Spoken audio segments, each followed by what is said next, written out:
This is the most exciting part of the year of the NCAA tournament. Obviously excited for the team getting a result against a good Milwaukee team on Friday. As a coach, it really makes you happy to see two seniors step up to score the goal and also get a good shutout at the end. It's awesome for all the fans who brave the weather to come out.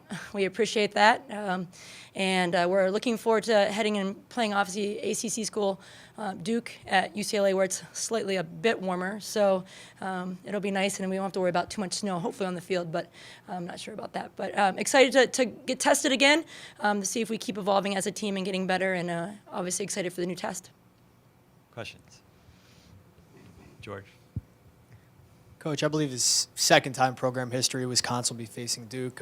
I mean, what do you know about the Blue Devils, and what do your ladies have to do to, have another good outcome coming into this matchup? About Duke, they've only lost 3 games, and the 3 games they've lost are to teams in the top 5 in the country.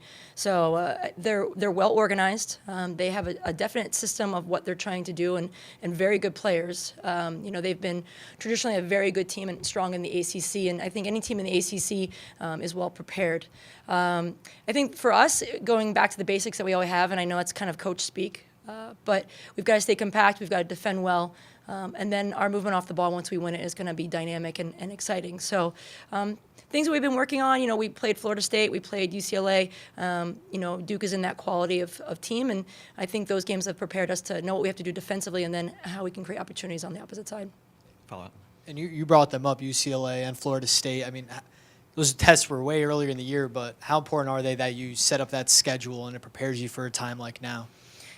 Looking back on it now, I think that my assistant and myself that come up with their schedule were brilliant because we played both those quality teams different ways, and I think it gives us an opportunity to talk to the players about different things that we can do against a team like Duke, and it gives them some confidence. We lost in overtime to Florida State, and we, at one point they were out shooting UCLA. So I think we have a different framework that we can talk to them about tactically what we want to do. And I think it gives the team some confidence knowing that they can compete with those teams like Duke and UCLA and Florida State. Todd? Paul, is this being in the second weekend of the NCAA tournament, is this becoming an expectation with the program reaching this level? Not that you take it for granted, but is your program at a point where you're reaching for this and then moving beyond into the next weekend? We were talking about it as a staff. This senior group, these 4 have reached the second round of the NCAAs their whole entire career. I think as a program we talked about it, and we talked about it last spring where we want to be. And they've kind of met their expectations, but now I think as a group, and that's not even as a coach, they want to take it another step, because they've enjoyed the process, but they also enjoy the success that they have. So for me as a coach, it's the expectation now, and now it's learning to win these games in pressure situations on the road in the NCAAs. That's the next step for the program. Todd? When you're defending, it's an 11-person process. Jordan gets a lot of the attention as a goalkeeper, but the 10 people in front of her, how well organized have they been this season in putting the defense together that you've been able to have? They're well organized, and I think every time I talk about this, I talk about our forwards. They start the defending, and you can't even imagine how much I appreciate the Cami Murtha and Danny Rhodes, as much as Danny scoring goals, what they do defensively to help the group out. Just being able to kind of initiate what we're trying to do defensively is a huge part in their work rate.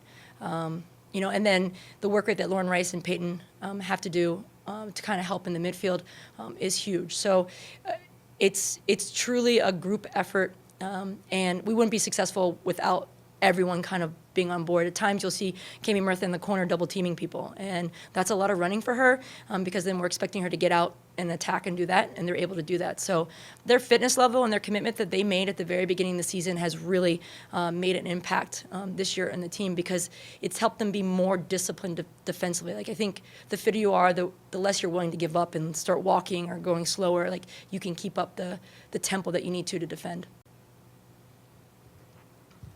Okay, Brian? And offensively too, it's a team game. But when you have someone like Danny Rhodes who's potting the goals like she's doing, I would assume that the team has an air of confidence that, well, if it's not going to be me, she's going to get one at some point.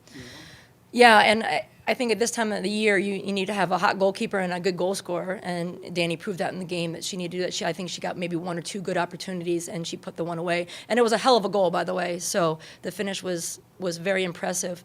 The interesting part about that is Danny has such a knack for the goal and a goal-scoring mentality. But what people don't see is what Cammie Murtha is doing to set her up to do that. And Cammie doesn't have as many goals, but her ability to get around the corner, hold balls up, and do this stuff, it's a really great compliment and a good teamwork. And by us moving Lauren Rice out to the wide, who used to be a forward, it's added another dimension to help Danny with that. So those two players really help Danny because they create a lot of opportunities for her with passes and little slipped-in balls that they can play her. Todd.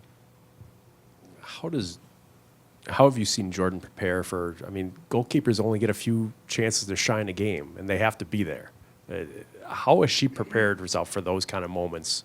And how important was it to get a clean sheet this last game after it had been a couple of games since you guys were able to do that? And we talked about it, and the defenders and the goalkeeper said once, how do we win games? And I said, don't give up goals. So so that's one of the things that they can control. But for Jordan, she came up with two big saves at the very end of the game. Milwaukee was pressing, and one to her near post and one in the middle of the goal that she did a great job with. And, I have to give a huge credit to Jordan, but also to Tim Rosenfeld, my assistant who works with her. Just kind of their ability to maintain focus for 90 minutes is huge, especially in cold weather, when they're not as comfortable, when they know they're going to dive on ground that's not so great. He really has her kind of tuned into that. Jordan's a great shot stopper, and she's come up with big saves for us this season. But, it's stuff they talk about in training, it's stuff they watch in film. Just because she has to constantly communicate with her back four, it keeps her kind of attuned to the game. And it's been something in an area where she's really grown and gotten better.